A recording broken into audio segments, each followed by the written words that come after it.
Hello, everybody, and welcome back to Broken Berean. I'm your host, Stuart, and today we're going to be looking at a case of a pastor who was charged with multiple criminal charges for housing the homeless in his church. This takes place in Bryan, Ohio.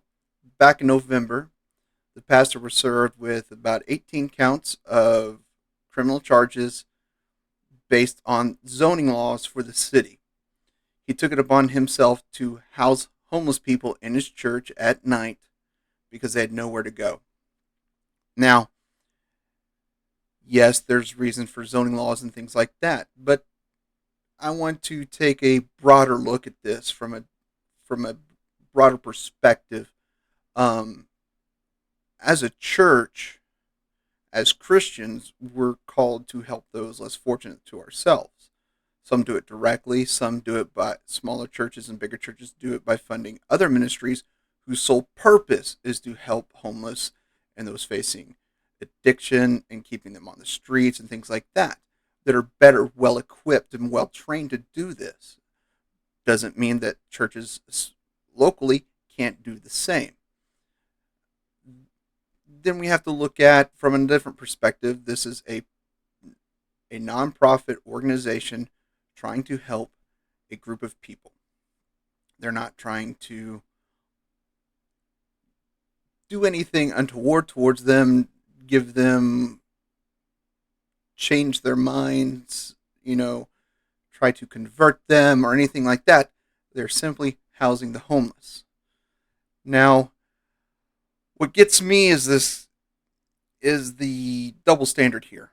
And I want to look at it from two different perspectives.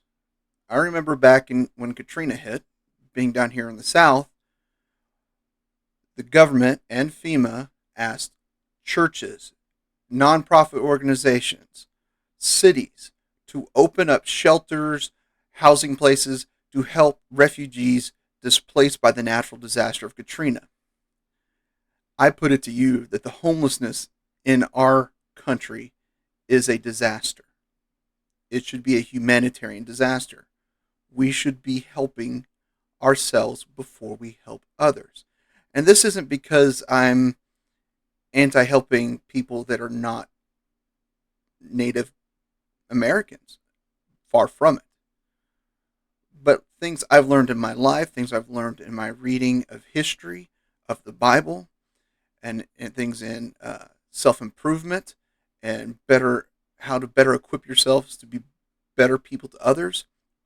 Rule one is you can't help somebody if you're bleeding yourself. Our country needs to help our people. This is at a time now, 5 months later, 4 months later, that we have cities across the country that are housing illegal aliens at taxpayers' expense. Here's a nonprofit organization housing homeless people who have nowhere to go, not on the government's dime, not on the taxpayers' dime. They're doing that out of their own pocket, out of good humanitarian will towards others. This strikes me as very double standard, just a huge double standard in the approach to helping those in need. Now, you can disagree with me, and that's fine. Let's talk about it. Tell me why I'm wrong down below. Tell me why I'm right down below. And and this is not to say that we should stop immigration into this country. No, far from it. Being down here in the South, yes. Being down here in Texas, absolutely. We know exactly about illegal immigration. I've worked with companies in the past, worked at companies in the past, and know people who own small businesses who have literally hired immigration attorneys on staff for these companies. And these are companies like rock crushing, construction, oil production, that are immigrants coming into this country. They have a lawyer on staff whose only job it is to get their workers that want to come and work all the paperwork and processing through. It's a nightmare. Immigration reform is needed. Better path, a better solution, a more streamlined solution is needed. What also is needed is a cap on how many people we let into this country. And you say, why that? Well, look at New York and Chicago.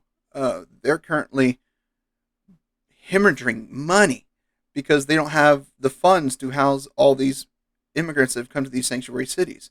This is not a these people are bad. No, it's we don't have the infrastructure to take care of so many people. We literally last year illegal immigration is estimated to be somewhere north of the entire population of Sweden has illegally immigrated into this country. Look it up. It's true. Sweden's not a tiny country, people. It's a very big country. And that for that many people to come into our current growth of infrastructure is overwhelming us as people. And here this pastor sees that trying to accommodate new immigrants into the country, some of our Americans who are suffering from homelessness and all sorts of mental illness, addictions that are preventing them from getting back on their feet, there's a need there to help those people. And when this pastor comes in and says, here's what I'm going to do, he gets cited with criminal charges. And I get it. There's zoning laws for that reason. You don't want people being housed in industrial areas and things like that. But to house people in a church, I mean, this goes back to church tradition since the dawn of gosh, I can't think of a Old Testament reference, but I'm pretty sure it's in there. At least to the modern day church, from the first century on, this is a common occurrence for churches to take in those that are needed and to provide for the orphans, the widows. This is commanded in the Bible to help those. And I don't know if this would have happened if this was a different religion. Would this have happened? I don't know. Would this have happened if they were illegal aliens?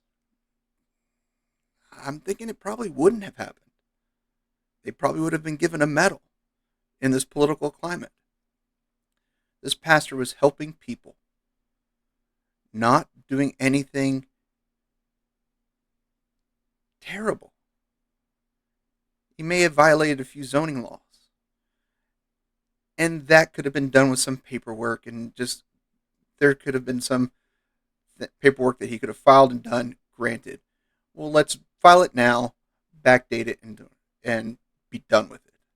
However, now it looks that these charges are going to be dismissed, which is the right thing to do. This is just the right thing to do. This is a church being humanitarian to the people of its city who need help.